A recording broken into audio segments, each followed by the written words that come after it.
दोस्तों नमस्कार, राम राम, वंदे मातरम। कैसे हैं सभी आप? आशा करते हैं कि कुशल मंगल होंगे। तो प्यारे मित्रों, आज का हमारा टॉपिक रहेगा कि जिन मित्रों ने अभी स्टार्ट किया है पढ़ना, अर्थात शुरू किया है, और वो जानना चाहते हैं कि हम किस प्रकार तैयारी करें, इस प्रकार तैयारी करें कि हमें सफलता प्राप्त हो जाए। तो हमारा टॉपिक इसी पर रहेगा। जो मेरे पुराने साथी हैं वो तैयारी कर रहे हैं, उनको अनुभव है, अच्छी बात है। वो जिस तरीके से तैयारी कर रहे हैं, उनका शेड्यूल बना हुआ है, उनका टाइम टेबल बना हुआ है, अच्छी बात है। वो उसी तरीके से अपनी तैयारी जारी रखें। मैं बिगिनर के लिए, अर्थात न्यू बच्चे हैं जो तैयारी करना चाहते हैं और पता नहीं कि किस तरीके से स्टार्ट करें, तो आज हम उसी के बारे में बात करने जा रहे हैं। तो चलिए विद्यार्थियों, बिना समय गंवाए हुए टॉपिक को स्टार्ट करते हैं। तो सबसे पहले मैं आपको यह बता दूं कि मैंने तैयारी किस प्रकार की, मैंने लेक्चरर का एग्जाम किस प्रकार फाइट किया, वो सेम स्ट्रेटेजी मैं आपको बताने जा रहा हूं कि मैंने कौन सी रणनीति अपनाई कि जिसके माध्यम से मुझे सफलता मिली। चलिए विद्यार्थियों जानते हैं। नए बच्चे नोट भी कर लेना साथ साथ में। नंबर 1 है हमारी बैठक व्यवस्था। कौन सी व्यवस्था? बैठक व्यवस्था। अब देखिए ये क्या है बैठक व्यवस्था? बैठक व्यवस्था का मतलब ये है कि आप अपनी सीटिंग पावर है उसको बढ़ाएं, इंक्रीज करें, कैसे न कैसे। क्योंकि जब आप शुरू में पढ़ने बैठेंगे तो आपको बोरियत महसूस होगी। क्योंकि आप फोन में ये रील चला चला के आपके दिमाग को वहाँ पर एकदम फोकस कर रखा है कि हमें बस सिर्फ 2 मिनट की रील चाहिए, हमें सिर्फ 30 सेकंड की रील चाहिए। ऐसा नहीं है।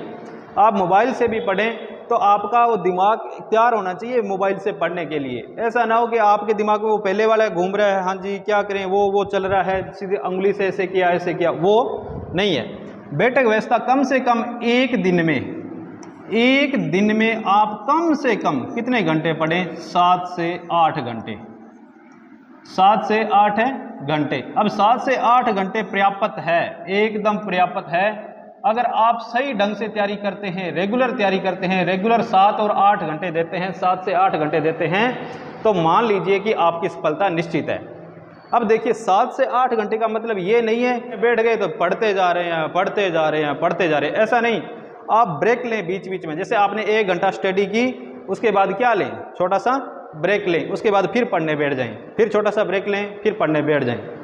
नंबर 2 पर आता है हमारा टाइम टेबल। नंबर 2 पर आता है हमारा टाइम टेबल। अब देखिए टाइम टेबल कैसा? टाइम टेबल ऐसा बनाएं कि टॉपिक वाइज बनाएं। किस वाइज बनाएं? टॉपिक वाइज बनाएं। कैसे बनाएं? Topic wise. अब टॉपिक वाइज आप अगर टाइम टेबल बनाते हैं तो देखो इसमें क्या फ़ायदा है। अब ऐसे नहीं है कि आप ऐसे टाइम टेबल बनाएं कि 1 से 2 बजे तक मैं पढ़ूंगा हिंदी, उसके बाद 2:15 से मैं 3:15 तक पढ़ूंगा हिस्ट्री, अर्थात इतिहास। ऐसा टाइम टेबल आपका नहीं होना चाहिए, बिल्कुल नहीं होना चाहिए। ये टाइम टेबल बिल्कुल गलत है। क्यों गलत है? क्योंकि हम सामाजिक प्राणी हैं, काम होते रहते हैं। बाई चांस आप हिंदी पढ़ने बैठे या हिस्ट्री पढ़ने बैठे, बीच में किसी ने आपको बुला लिया या किसी ने आवाज़ लगा ली, कोई काम हो गया, तो काम होने के बाद में क्या, जब आप वापस आओगे तब तक आपका टाइम तो पूरा हो जाएगा। इसलिए आप टाइम टेबल बनाएं और टॉपिक वाइज बनाएं कि मैं आज इतने टॉपिक क्लियर करूंगा। अगर आपको कोई काम हो जाता है, आपका टॉपिक क्लियर नहीं होता है, तो अगले दिन उसी टॉपिक को पहले पढ़ें, उस टॉपिक को क्लियर करें। उस टॉपिक को क्लियर करने के बाद में आप आगे बढ़ें। आगे चलिए। आगे टॉपिक वाइज कैसे सर? देखो टॉपिक भी एक निर्धारित होता है। ऐसे नहीं है कि आपने जो बंद कर लिया वो बना लिया। टॉपिक इस तरीके से बनाएं जैसे आपको पता चल गया। सबसे पहले आपके पास क्या होना चाहिए? पाठ्यक्रम होना चाहिए। क्या होना चाहिए? पाठ्यक्रम। जिस चीज़ की आप तैयारी कर रहे हैं उसका आपके पास पाठ्यक्रम होना चाहिए। उस पाठ्यक्रम में जितने सब्जेक्ट हैं उस सब्जेक्ट को आप बांट लें। जैसे मान लो आपके पास कितने सब्जेक्ट हैं? 4 सब्जेक्ट हैं। मान लो एक हो गया हिंदी, एक हो गया आपका गणित, एक हो गया आपका इतिहास, समझाने के लिए बता रहा हूं मैं, और एक हो गया आपका राजनीति। क्या हो गया? राजनीति। अब देखो ये सब्जेक्ट हैं। अब ये सब्जेक्ट हिंदी में देखो कितने टॉपिक हैं। हिंदी में 15 टॉपिक खींच के होते हैं। कितने होते हैं? 15। यानी कि 15 दिन का काम तो आपका ये है। कितने दिन का काम है? 15 दिन का। 15 टॉपिक गणित में है, 15 इतिहास में है, 15 राजनीति में है। तो यानी कि आप एक दिन में एक टॉपिक क्लियर करें। ऐसा नहीं है कि आप एक दिन में हिंदी पढ़ रहे हैं, गणित पढ़ रहे हैं, इतिहास पढ़ रहे हैं, ऐसे नहीं। आप एक दिन में प्रत्येक सब्जेक्ट का एक टॉपिक क्लियर करें, क्योंकि 6 से 7 घंटे बहुत हो जाते हैं मित्रों। ऐसा नहीं है कि आप पढ़ते नहीं हैं, आप पढ़ते हैं, परंतु पढ़ने के साथ साथ आत्मविश्वास भी होना चाहिए। क्या होना चाहिए? आत्मविश्वास होना चाहिए। अब रही बात आत्मविश्वास की, सर आत्मविश्वास आएगा कैसे? देखिए, आप कई बच्चे जो नए होते हैं वो डीमोटिवेट हो जाते हैं। कैसे हो जाते हैं डीमोटिवेट? देखिए, आपने मान लो अब पढ़ना प्रारंभ किया है, और पढ़ना प्रारंभ करते ही आपने मान लो कि राजस्थान का एकीकरण किया है। क्या किया है? राजस्थान का एकीकरण। राजस्थान का एकीकरण आपने अच्छी तरीके से पढ़ लिया है। राजस्थान का एकीकरण आपने अच्छी तरीके से पढ़ लिया। अब पढ़ने के बाद आप क्या करते हैं कि मॉक टेस्ट की तरफ चले जाते हैं। पढ़ने के बाद क्या करते हैं, जैसे ही टेस्ट होता है आप टेस्ट देते हैं।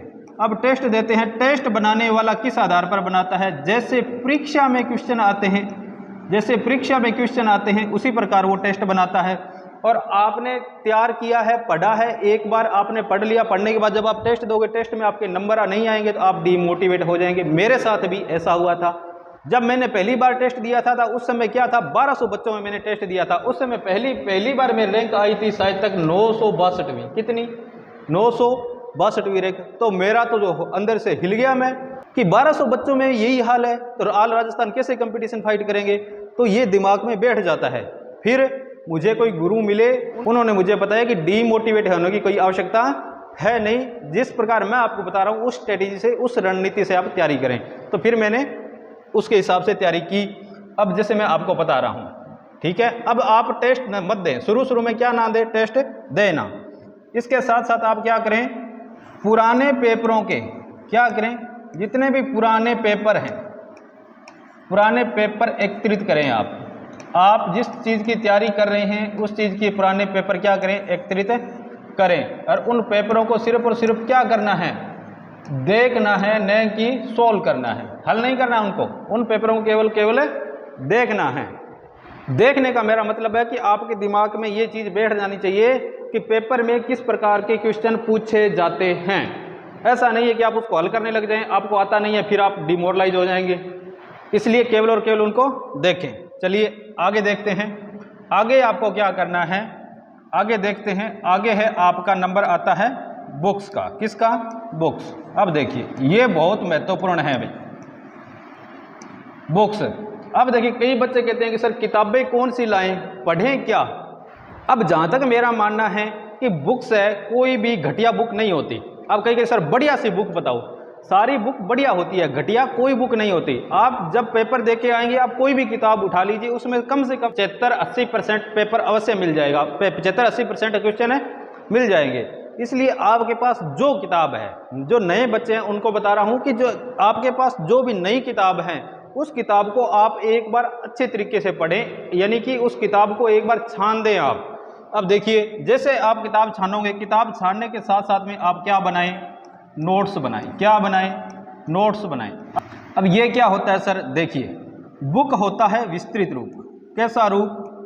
विस्तृत रूप। और नोट्स होते हैं अपने शॉर्ट। कैसे? अब देखिए नोट्स बनाने से ये फ़ायदा होता है, जैसे हमने नोट्स बनाए, जैसे बुक में एक लाइन लिखी है कि राजस्थान का एकीकरण कितने चरणों में हुआ, 7 चरणों में। नोट्स में लिखेंगे राजस्थान एकीकरण, राजस्थान एकीकरण, और बराबर लिख देंगे 7 चरण। क्या लिख देंगे? 7 चरण। ये होता है शॉर्ट नोट्स। इसका फ़ायदा ये होता है कि जब आप परीक्षा देने जाओगे तो क्या है कि आपने जो खुद नोट्स बनाए हैं उसका रिवीजन आप आसानी से कर सकते हैं। आपको बोल दिया जाए कि किताब पढ़ लो, किताब नहीं पढ़ी जाएगी। क्यों? क्योंकि किताब विस्तृत है, बड़ी है, पेज ज़्यादा हैं। नोट्स बनाएंगे आप शॉर्ट रूप में और उसको फटाफट आप क्लियर कर सकते हैं। सर जी नोट्स टाइम खावे तो टाइम बचावे भी है, दोनों ही बात है। नोट्स बनाने में टाइम लगे, टाइम खावे जरूर है, परंतु अंत समय में टाइम बचाता भी जरूर है। तो इस बात का आप विशेष ध्यान रखें। अब देखो नोट्स, खुद का नोट्स मिल जाए सारनो ठीक है, सोना पर सुहागो है, नहीं तो थाने पता है अभी बी मास्टर का नोट्स बढ़िया है, बिंगा ले आगे थे, पढ़ लो, कोई दिक्कत को नहीं। चलो आगे चला। अब रही करंट जीके की बात। क्या की बात? करंट जीके की बात। Current GK. अब देखिए, अब कई बच्चे करंट जीके के लिए क्या पढ़ते हैं, अखबार पढ़ते हैं। क्या पढ़ते हैं? अखबार पढ़ते हैं। अब देखिए, अखबार पढ़ के आप करंट जीके क्वेश्चन नहीं निकाल सकते। अगर निकाल भी लोगे तो एक दिन में आपका 2 से 3 घंटे समय बर्बाद हो जाएगा। कितने घंटे? 2 से 3 घंटे समय बर्बाद हो जाएगा। अब ये 2-3 घंटे समय बर्बाद होगा, ये किसका होगा? आपका होगा। इससे अच्छा है कि आप वो 7 से 8 घंटे स्टडी करो, ये उनमें लगाओ। हाँ, अखबार ऐसे नहीं है कि मैं आपको अखबार पढ़ने के लिए मना कर रहा हूँ। दुनिया को जानने के लिए अखबार पढ़ो आप। कौन भाग गया, किसके साथ भाग गया, क्या हो गया, कहाँ चोरी होगी, किसने की, किसने लूटपाट कर दी, किसने क्या कर लिया, ये जानने के लिए आप पढ़ सकते हैं। परंतु करंट जीके के लिए आप अखबार नहीं पढ़ें। क्यों? क्योंकि राजस्थान में 2-3 किताबें हैं करंट जीके के लिए फेमस है, उसको ले आएँ आप। जैसे एक तो अपनी क्या आती है? क्रोनोलॉजी आती है। क्या आती है? क्रोनोलॉजी आती है। क्या आती है? क्रोनोलॉजी। ठीक है। अब ये है, ये भी करंट जीके की छोटी सी किताब है। नंबर 2 पर आप ला सकते हैं मूमल। क्या? मूमल। ये भी करंट जीके की अच्छी किताब है। एक और बता देता हूं जो पढ़ा मैंने, नाथ पब्लिकेशन की। किसकी? नाथ पब्लिकेशन की। ये तीनों की तीनों जो किताबें हैं एकदम सफिशिएंट है, क्योंकि इनमें आप महीने भर का मैटर आपको अच्छे तरीके से मिल जाएगा। जो चीज़ आप एक महीने में अखबार में नहीं ढूंढ पाओगे, महीने के अंत में, जैसे आज 1 सितंबर है, जैसे आज पिछला महीना खत्म हुआ तो 2-3 तारीख को वो क्रोनोलॉजी या मूमल वगैरह आ जाती है, छोटी सी किताब करंट जीके की, तो आप उससे अच्छी तरीके से तैयारी कर सकते हैं। अब देखिए आगे चलिए। और आत्मविश्वास का मैंने आपको बता ही दिया। आत्मविश्वास खुद का जागेगा तभी पार पड़ेगी। दूसरे के जगाने से आपको कोई फर्क नहीं पड़ेगा। दूसरा कब तक जगाएगा आपको? जब तक आप खुद नहीं जागोगे तब तक सफलता नहीं मिलेगी। दूसरी बात है, सफलता का कोई शॉर्टकट नहीं होता। आप सोच रहे हैं कि सर सफलता कोई शॉर्टकट है, सफलता का कोई शॉर्टकट नहीं है। चलिए आगे बात करते हैं हम दोहरान की। किसकी? दोहरान की। अब देखिए दोहरान क्या होता है? रिवीजन कहते हैं जिसे। आपने कोई टॉपिक पढ़ा, एक टॉपिक आपने अच्छे से तैयार कर लिया, जैसे राजस्थान के भौतिक प्रदेश है, आपने राजस्थान के भौतिक प्रदेश अच्छे से तैयार कर लिए। उसके बाद क्या करें? आप उसको रिवाइज करें। आपने नोट्स बनाए हैं, नोट्स से रिवाइज करें अच्छे अच्छे। एक रफ कॉपी रखें, एक साइड अपना क्वेश्चन बनाए, एक साइड उत्तर लिखें, एक साइड क्वेश्चन बनाए, एक साइड उत्तर। उसके बाद क्या करना है? जब भी आपको टाइम मिले इसका दोहरान करते रहना है। मेरे कहने को मतलब वो है कि जब थे एक कर पढ़ो तो एक बार में थारी पूरी एकाग्रता 100% थारो दिमाग किताब के अंदर होना चाहिए। दोबारा एकाग्रता कतई जरूरी नहीं है। थे चालता पढ़ो, चे बैठ के पढ़ो, मुंदा पढ़ के पढ़ो, सुआ पढ़ो, उठ के पढ़ो, बैठ के पढ़ो, सो के पढ़ो, जिया मर्जी पढ़ो, आपके दिमाग में बस रिवाइज रिवाइज दोहरान दोहरान ये चलता रहना चाहिए। यानी कि रिवाइज ही आपके दिमाग को रिफ्रेश करेगा। आपके चेतन मन में जितनी ज़्यादा जल्दी बात घुसेगी वो आपके रिवाइज के कारण घुसेगी, आपके दोहरान के कारण घुसेगी। अब जैसे आपने दोहरान कर लिया, दोहरान करने के बाद में क्या करें? आपने टॉपिक अच्छे से तैयार कर लिया, आपने दोहरान भी कर लिया। अब क्या करें सर? अब आप एक चीज़ अपनाएं। क्या? Test series. क्या अपनाएं? Test series. अब सर इससे क्या होगा? अब ये आपका क्या बढ़ाएगा? ये टेस्ट सीरीज है, ये आपका बढ़ाएगा आत्मविश्वास। क्या बढ़ाएगा? आत्मविश्वास। अब जिस दिन आप इसको सोल्व करने लग जाओगे दोहरान करने के बाद, जैसे आपने राजस्थान के भौतिक प्रदेश अच्छे से याद कर लिए, उसके बाद दोहरान कर लिया, आपको एक एक चीज़ याद होगी। अब चाहे आप किसी भी कोचिंग सेंटर का एक प्रैक्टिस सेट ले आएँ और उसको सोल्व करें। और करना किसको है? सिर्फ राजस्थान के भौतिक प्रदेश को ही करना है। जब मान लो कि उसमें आपने 100 क्वेश्चन है, 100 में से आपने 70 क्वेश्चन भी सही कर दिए, तो आपके अंदर आत्मविश्वास अपने आप जागने लग जाएगा। आपको लगेगा कि हाँ मैं अब सफलता की ओर बढ़ रहा हूँ, अब मुझे कोई रोकने वाला है नहीं। तो इस प्रकार आप टॉपिक वाइज तैयार करते रहें। ऐसा नहीं है टाइम टेबल आप बनाएं, अच्छे तरीके से बनाएं, परंतु टॉपिक वाइज बनाएं। ऐसा नहीं है कि आप फिक्स टाइम रखें कि मैं इतने घंटे तक हिंदी पढ़ूंगा, इतने घंटे तक मैं राजनीति पढ़ूंगा, इतने घंटे तक मैं भूगोल पढ़ूंगा। ऐसा टाइम टेबल नहीं होना चाहिए। टॉपिक वाइज टाइम टेबल बनाए कि मैं आज ये टॉपिक कंप्लीट करने के बाद ही अगले टॉपिक पर जाऊंगा, चाहे मुझे 2 दिन लगे, चाहे मुझे 3 दिन लगे। क्यों? क्योंकि कई बार क्या है, जैसे हॉस्टल में बच्चे रहते हैं, जैसे मैं भी पहले हॉस्टल में रहता था, तो क्या था कि कई बार सुबह सुबह नहाने की बारी नहीं आती थी, फ्रेश होने की बारी नहीं आती थी। अब हमने टाइम टेबल बनाया कि सुबह इतने बजे फ्रेश होकर के मैं इतने बजे पढ़ने लग जाऊंगा। तो क्या करते हैं कि वहाँ पर लाइन में से खड़े रहते हैं, हाँ भाई मेरे को हिंदी पढ़नी है, जल्दी बाहर आ जाए। तो ऐसे थोड़ी ना आता है, कोई अपना अपना शेड्यूल होता है सबका। इसलिए आपसे हाथ जोड़कर विनम्र निवेदन है कि टाइम टेबल बनाएं। आप किसके आधार पर? टॉपिक के आधार पर टाइम टेबल बनाएं और इस आधार पर आप तैयारी करें। तो मित्रों ये थी मोटी मोटी बात, मोटी मोटी रणनीति। इस पर चलेंगे तो आपको एक दिन सफलता अवश्य मिल जाएगी। तो आज के लिए इतना ही, मिलते हैं नेक्स्ट वीडियो में, तब तक के लिए नमस्कार।